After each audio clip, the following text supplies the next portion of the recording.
وَنُنَزِّلُ مِنَ الْقُرْآنِ مَا هُوَ شِفَاءٌ وَرَحْمَةٌ لِّلْمُؤْمِنِينَ وَلَا يَزِيدُ الظَّالِمِينَ إِلَّا خَسَارًا۔ ہم اس دور میں ہیں، اب اس بات کو غور سے سننا،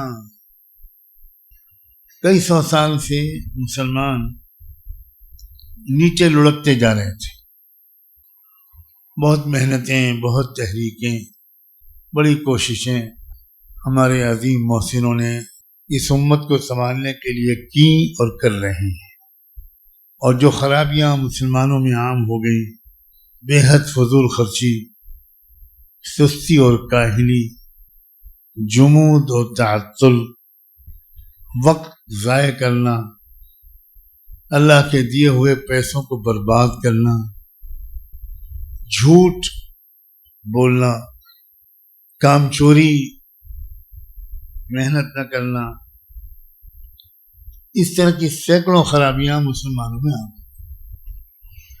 یہ جو عادتیں میں گناتا ہوں نا، ان کو دیکھیے کہ یہ بری عادتیں آپ کے اندر ہیں کہ نہیں۔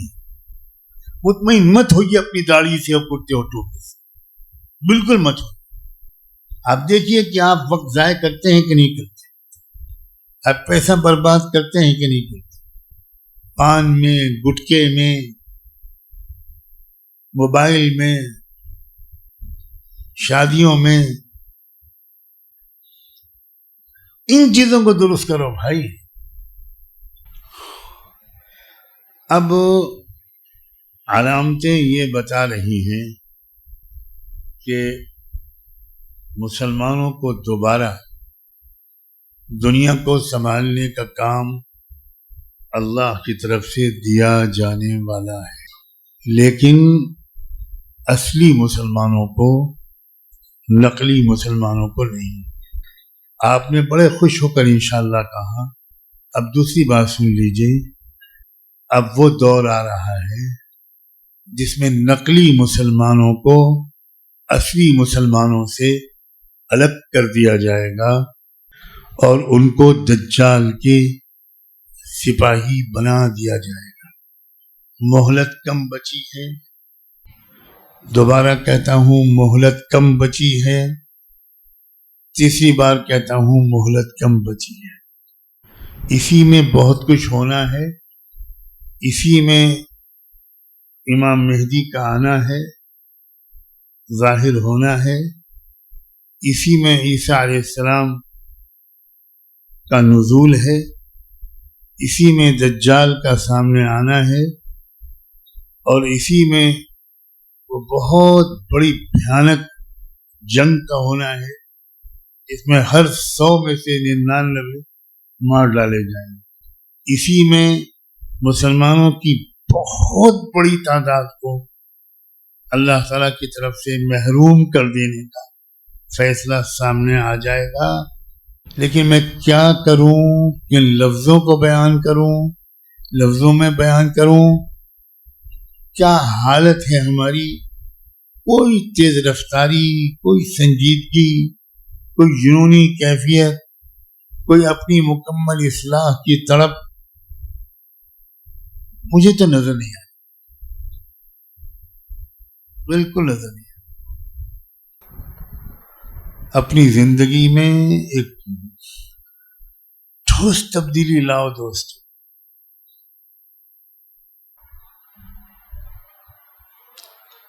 اگر ہم دوسروں کی زندگی کو بدلنا چاہیں اور ہماری اپنی زندگی میں تبدیلی نہ ہو، یہ تو سراسر نفاق ہے۔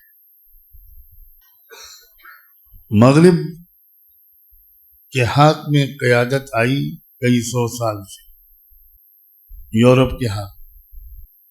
دنیا میں شروع میں لوگوں کو اچھی امیدیں ہوں، لیکن اب سب بھرم ٹوٹ چکا ہے،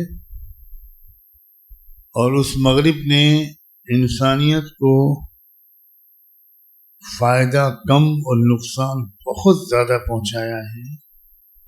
یہ بات اب ڈھکی چھپی نہیں ہے۔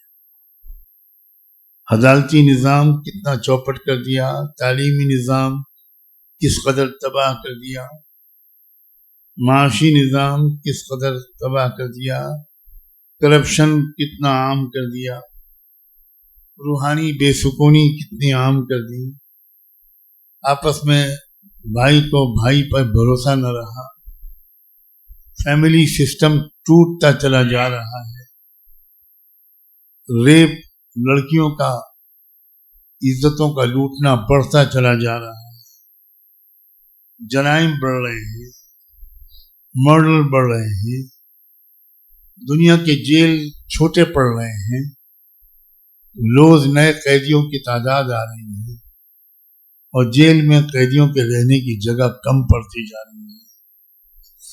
دنیا کی سب سے ظالم انڈسٹری، ہتھیاروں کی انڈسٹری کے بعد دواؤں کی انڈسٹری بن گئی ہے۔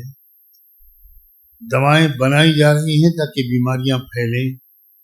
کس قدر بے رحم دنیا ہو گئی ہے، اس لیے ایک بار پھر ایک تبدیلی کا احساس، اس کی ضرورت کا احساس اور اس تبدیلی کی تلاش دنیا میں شروع ہو گئی۔ قوموں کے اندر تلاش شروع ہو جائے اور کوئی ان کے ہاتھ پکڑنے والا نہ ہو، یہ کس قدر دکھ کی بات ہے، کس قدر دکھ کی بات ہے۔ بڑے مقاصد کے لیے لوگ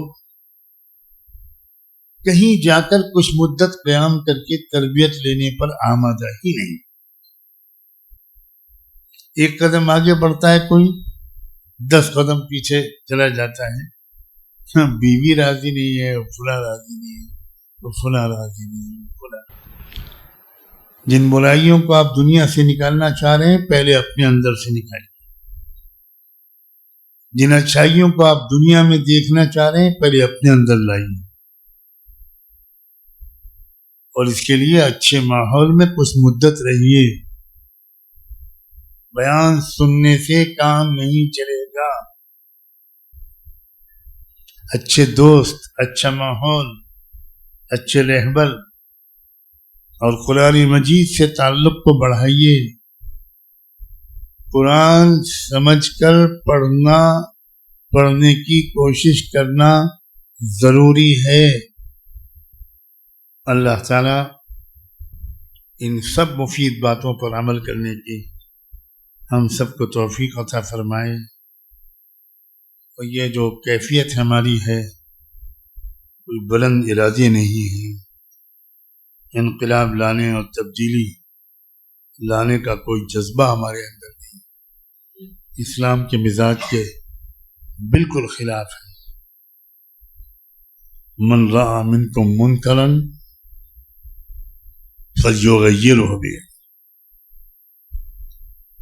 اسلام حکم دیتا ہے کہ ہر برائی کو بدل ڈالنے کے لیے اٹھ کھڑے